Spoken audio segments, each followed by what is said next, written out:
Shalom, selamat malam. Selamat berjumpa kembali dalam acara saya dan PKLU membaca Alkitab bersama. Saya Joost Willem Rumokoy dari Jemaat Bethel Bandung.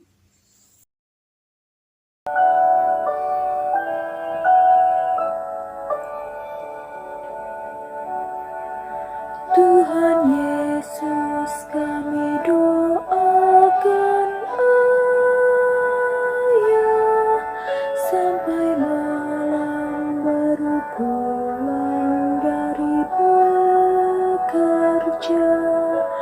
Tuhan lindungi di perjalanan agar Ayah selamat tiba di rumah. Kumpul lagi bahagia keluarga.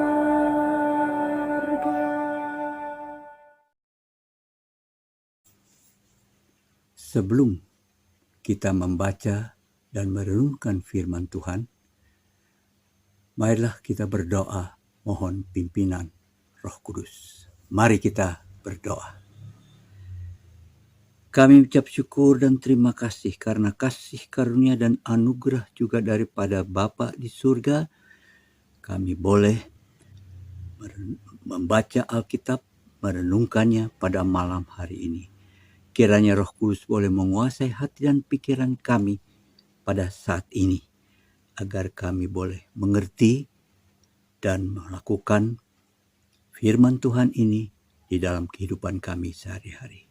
Di dalam nama Tuhan Yesus Kristus, kami telah berdoa. Amin. Pembacaan Alkitab pada malam hari ini terambil dari Kejadian pasal 45 ayat 9 sampai dengan 15. Kejadian pasal 45 ayat 9 sampai dengan 15. Yang menyatakan, segeralah kamu kembali kepada Bapa dan katakanlah kepadanya, beginilah kata Yusuf anakmu. Allah telah menempatkan aku sebagai tuan atas seluruh Mesir. Datanglah mendapatkan aku, janganlah tunggu-tunggu. Engkau akan tinggal di tanah Goshen dan akan dekat kepadaku. Engkau serta anak dan cucumu, kambing domba dan lembu sapimu dan segala milikmu. Di sanalah aku memelihara engkau, sebab kelaparan ini masih ada 5 tahun lagi, supaya engkau jangan jatuh miskin bersama seisi rumahmu dan semua orang yang ikut serta dengan engkau. Dan kamu telah melihat dengan mata sendiri dan saudaraku Benyamin juga, bahwa mulutku sendiri mengatakannya kepadamu. Sebab itu, ceritakanlah kepada Bapa segala kemuliaanku di negeri Mesir ini, dan segala yang telah kamu lihat. Kemudian segeralah bawa Bapa kemari. Lalu dipeluknyalah leher Benyamin adiknya itu, dan menangislah ia, dan menangis pulalah Benyamin pada bahu Yusuf. Yusuf mencium semua saudaranya itu dengan mesra, dan ia menangis sambil memeluk mereka. Sesudah itu barulah saudara-saudaranya bercakap-cakap dengan dia. Demikianlah firman Tuhan.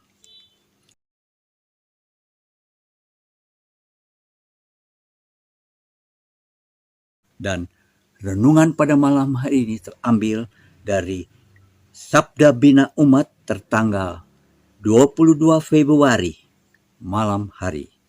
Demikian. Orang tua yang diasuh di rumah asuh atau panti lansia tidak semua karena miskin dan tidak punya keluarga. Ketika kita berkunjung dan berbincang dengan mereka, kita akan temukan bahwa ternyata ada orang tua yang dulunya kaya, anak-anaknya pun sekarang sukses dan hidup mewah. Namun Mengapa mereka diasuh di panti lansia? Mungkin karena anak-anaknya sibuk kerja dan berbisnis, hingga tidak punya waktu untuk merawat orang tuanya dengan yang sudah lansia.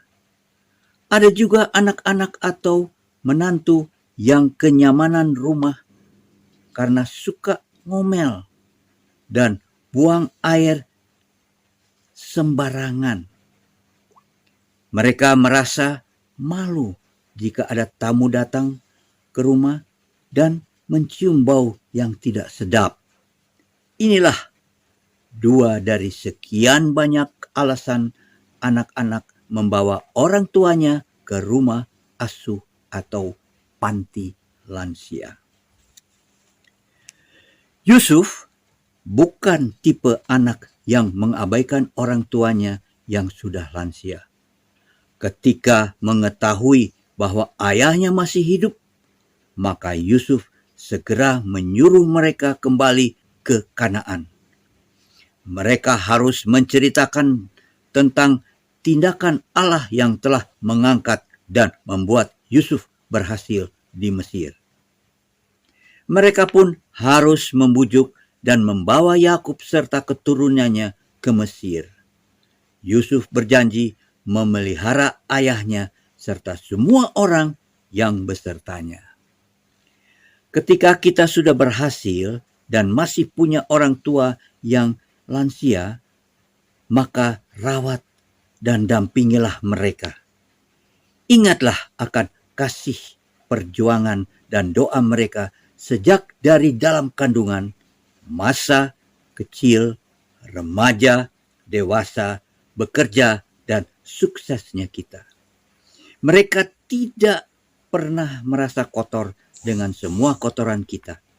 Rawat dan dampingilah orang tua kita yang sudah lansia hingga akhir hidup mereka.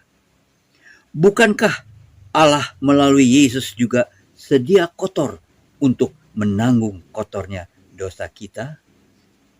Demikianlah renungan kita pada malam hari ini.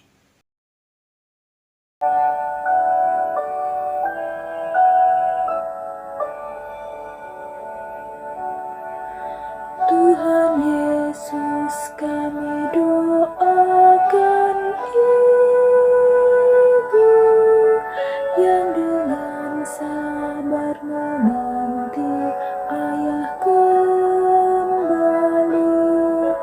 Hilanglah cemas, hati pun lega saat ayah selamat tiba di rumah.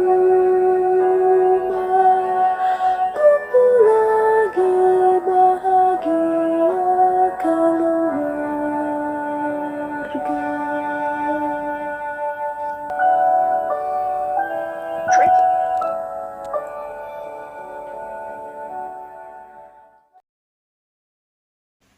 Mari kita berdoa. Terima kasih ya Tuhan atas renungan pada malam hari ini. Kiranya renungan pada malam hari ini tidak berlalu begitu saja dan dapat kita melakukan dalam kehidupan kami sehari-hari. Berkati majelis sinode, berkati Dewan PKLU di dalam pelayanan mereka, dan juga berkati juga para hamba-hamba Tuhan dari GPIB agar mereka juga boleh melayani Tuhan dengan sukacita. Berikanlah hamba-hamba Tuhan kesehatan yang sempurna daripada Tuhan. Demikian pun dengan Dewan PKLU. Terima kasih Tuhan bahwa pesta demokrasi sudah berlalu dalam damai sejahtera dan sukacita daripada Tuhan. Untuk itu ya Tuhan, kami akan beristirahat pada malam hari ini. Kiranya Tuhan memberkati kita di dalam istirahat malam kami, dan bangunkanlah kami pada pagi hari dengan tidak kurang suatu apapun. Di dalam nama Tuhan Yesus Kristus, yang adalah Juru Selamat kami yang hidup, kami telah berdoa dan mengucap syukur. Amin. Demikianlah firman Tuhan dalam program saya dan PKLU membaca Alkitab bersama pada malam hari ini. Tuhan memberkati kita.